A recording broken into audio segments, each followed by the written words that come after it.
ಗಿಚ್ಚಿ ಗಿಲಿಗಿಲಿ juniors. ಈ ಸಂಚಿಕೆಯಲ್ಲಿ super star ಚಿರೋಸ್ ಎಂಬ ಕಿರುಪ್ರದರ್ಶನ ಪ್ರದರ್ಶಿಸಲಾಗಿತು. ಸ್ಪರ್ಧಿ ಶಿರಿ ತನ್ನ ಮುಂದಾದ ಸಂಭಾಷಣೆ ಶೈಲಿಯಿಂದ ಎಲ್ಲರ ಗಮನ ಸೆಳೆದರು.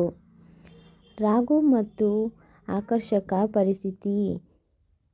ರಾಘು ಮತ್ತು ಚಂದ್ರಪ್ರಭಾ ಅವರ ರಾಮಚಾರಿ ಕಿರುಪ್ರದರ್ಶನಕ್ಕೆ ಪ್ರೇಕ್ಷಕರ ನಗೆಗಡಲಲ್ಲಿ ತೇಲಿದ್ದರು. ಈ ವಾರದ ಬೆಸ್ಟ್ ಪರ್ಫಾರ್ಮರ್ ಆಗಿ ಅಕ್ಷಯ್ ಆಯ್ಕೆಯಾದರು. ಈ ಕಾರ್ಯಕ್ರಮವು ಪ್ರತಿ ಶನಿವಾರ ಮತ್ತು ಭಾನುವಾರ ರಾತ್ರಿ 9 ಗಂಟೆಗೆ ಕಲರ್ಸ್ ಕನ್ನಡ ವಾಹಿನಿಯಲ್ಲಿ ಪ್ರಸಾರವಾಗುತ್ತದೆ. ಗಿಚ್ಚಿ ಗಿಲಿಗಿಲಿ ಜೂನಿಯರ್ಸ್ ರಿಯಾಲಿಟಿ ಶೋ 5 ರಿಂದ 12 ವರ್ಷದ ಮಕ್ಕಳಿಗಾಗಿ ವಿಶೇಷ ಕಾಮಿಡಿ ಶೋ. ಈಗಾಗಲೇ 3 ಯಶಸ್ವಿ ಸೀಸನ್ಗಳನ್ನು ಪೂರೈಸಿದ್ದು,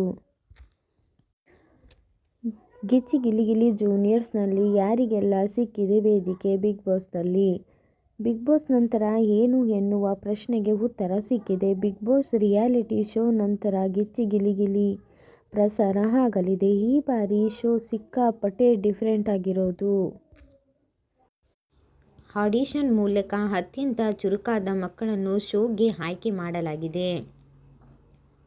ನಿನಗಾಗಿ ಸೀರಿಯಲ್ನಲ್ಲಿ ಕೃಷ್ಣನಾಗಿ ನಟಿಸಿ ಮನೆ ಮಾತಾಗಿದ್ದ 7 ವರ್ಷದ ಸಿರಿ ಸಿಂಚನ ಕೂಡ ಈ ತಂಡದಲ್ಲಿದ್ದಾರೆ. ಹೆಚ್ಚಿನ ಮಾಹಿತಿಗೋಸ್ಕರ ನನ್ನ ಚಾನಲ್ಗೂ ಸಬ್ಸ್ಕ್ರೈಬ್ ಮಾಡ್ಕೊಳ್ಳಿ, ಲೈಕ್ ಮಾಡಿ, ಕಮೆಂಟ್ಸ್ ಮಾಡಿ. ಗಿಚ್ಚಿ ಗಿಲಿಗಿಲಿಯಲ್ಲಿ ನಿಮಗೂ ಯಾರು ಇಷ್ಟ? ಓಕೆ ಬಾಯ್ ಫ್ರೆಂಡ್ಸ್, ನೆಕ್ಸ್ಟ್ ವಿಡಿಯೋದಲ್ಲಿ ಸಿಗೋಣ.